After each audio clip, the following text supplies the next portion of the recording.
Hi hello నమస్తే this is race free tutorial your Srinivasarao.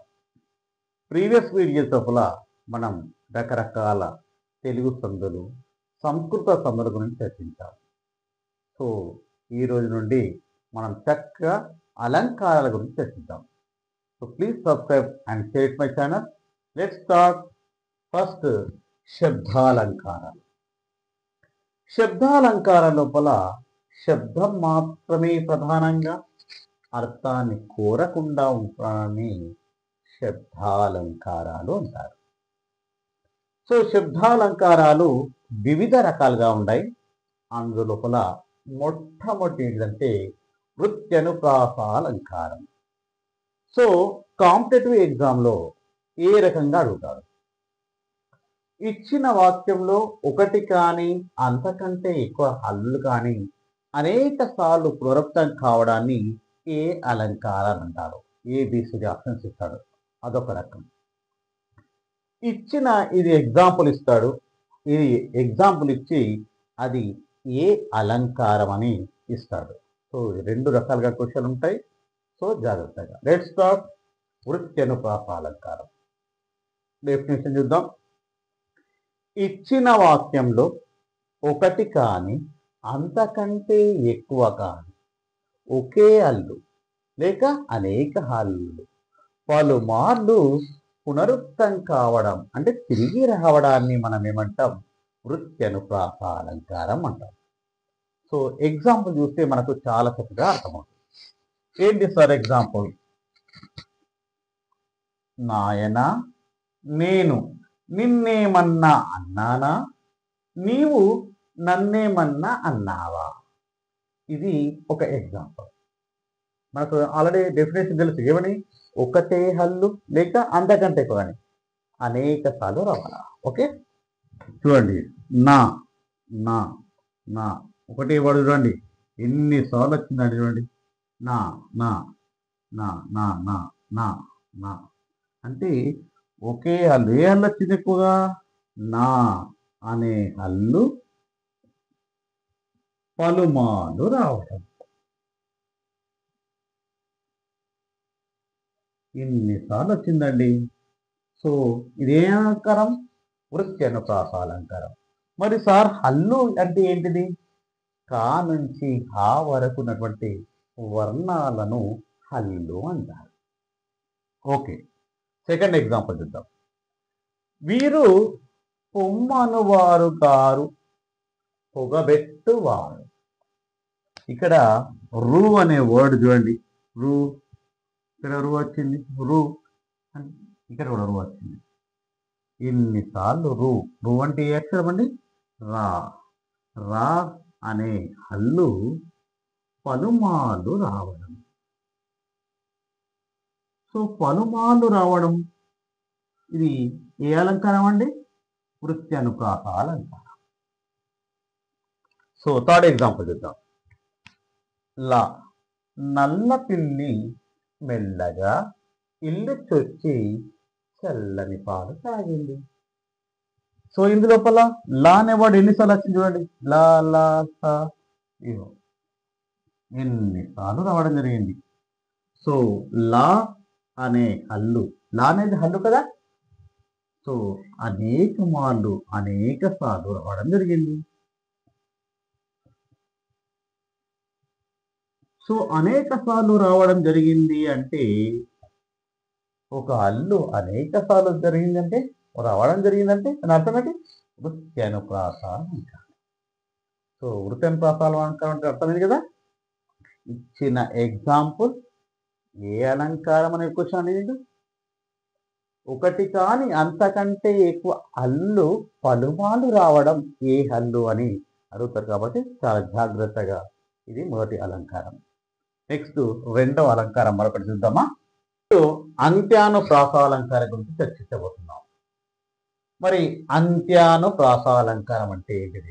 First ఇక్కడ చాలా ఇంపార్టెంట్ అని చెప్పనేది. ఒకటి డెఫినేషన్, రెండవది ఎగ్జాంపుల్ ఇచ్చి అది ఏ అలంకారం అని. మరి అంత్యానుప్రాస అలంకారం అంటే ఏంటి సార్? ఫస్ట్ సైకలాజికల్ క్లూ ఇస్తాయి. ఇది ఎలా గుర్తుపడాలి? అంత్య, అంత్యం అంటే తెలిస్తే మనకు చివరన.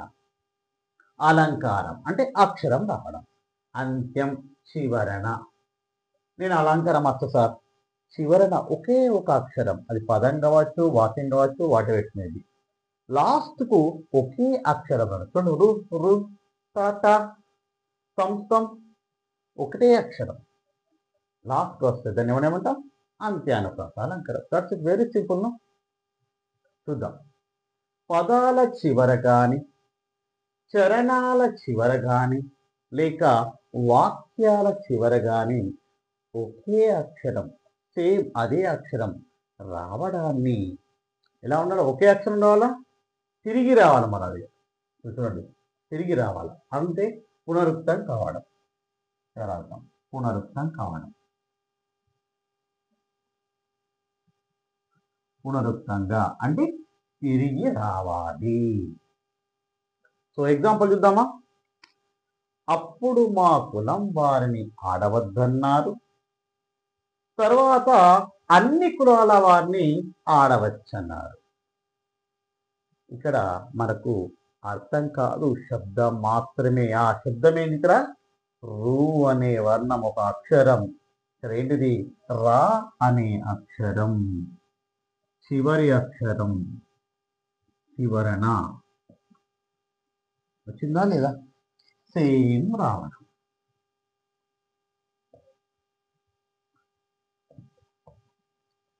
చూడండి, ఇది ఏ అలంకారం? ఇది అంత్యానుప్రాస అలంకారం. రెండో ఎగ్జాంపుల్ చూద్దామా? వేద శాఖలు వెలిసినిచ్చట, ఆది కావ్యం వలరనిచ్చట.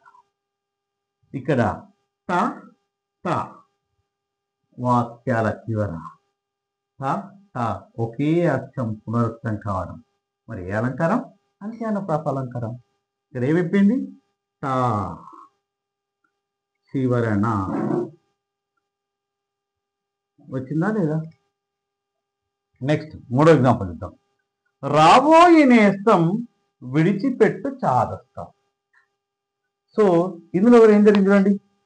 స సం చూడండి, స సం సం. ఇక్కడ స అనే వర్డ్ చివరన వచ్చిందా లేదా? సో ఇలా పదాల చివరన, లేక చరణాల చివరన, లేక వాక్యాల చివరన ఒకే అక్షరం పునరావృతం కావడాన్ని మనం ఏమంటాం? అంత్యానుప్రాస అలంకారం. సో పదాల చివరన, వాక్యాల చివరన ఒకే అక్షరం ఉంటే అదే అలంకారం. ఒక క్వశ్చన్. వేద శాఖలు విలిసినిచ్చట, ఆది కావ్యం వలరనిచ్చట, అది ఏ అలంకారం? ఇలాంటి క్వశ్చన్స్ అవుతాయి. సో ఇప్పుడు ఈరోజు మనం రెండు అలంకారం గురించి చర్చించాం. ఒకటి వృత్యానుప్రాస అలంకారం, రెండవది అంత్యానుప్రాస అలంకారం. వృత్యానుపల ఒకే హల్లు పలుమార్లు రావడం. ఇక్కడ మాత్రం జాగ్రత్తగా ఒకటే అక్షరం చివరన రావడం. వేరియేషన్ ఉంది, చూద్దాం. రెండు ఒకటిగా టేబుల్ వేసి చూద్దామా? వృత్యానుప్రాస అలంకారంలో ఒకటి లేదా అంతకంటే ఎక్కువ హల్లులు అనేక సార్లు రావడం. చూసాం కదా? Snow snow snow snow snow. ఇక్కడ షా అనే హల్లు అనేక సార్లు వచ్చింది, మధ్య మధ్యలో వచ్చింది. గమనించండి వేరియేషన్. ఇక్కడ మాత్రం అంత్యానుప్రాస అంత్య చివరన మాత్రమే ఒకే అక్షరం రావడం. చివరన త్రం త్రం. పదాల చివరన, చరణ చివరన, వాక్యాల చివరన ఒకే అక్షరం రావడం. ఎందుకు? ఆత్రం తెరుచుకోనేత్రం. త్రం త్రం చివరన రావడం. So that is the variation between వృత్యానుప్రాస అలంకారం అండ్ అంత్యానుప్రాస అలంకారం. Thank you and please subscribe our channel. This is your channel. Thanks and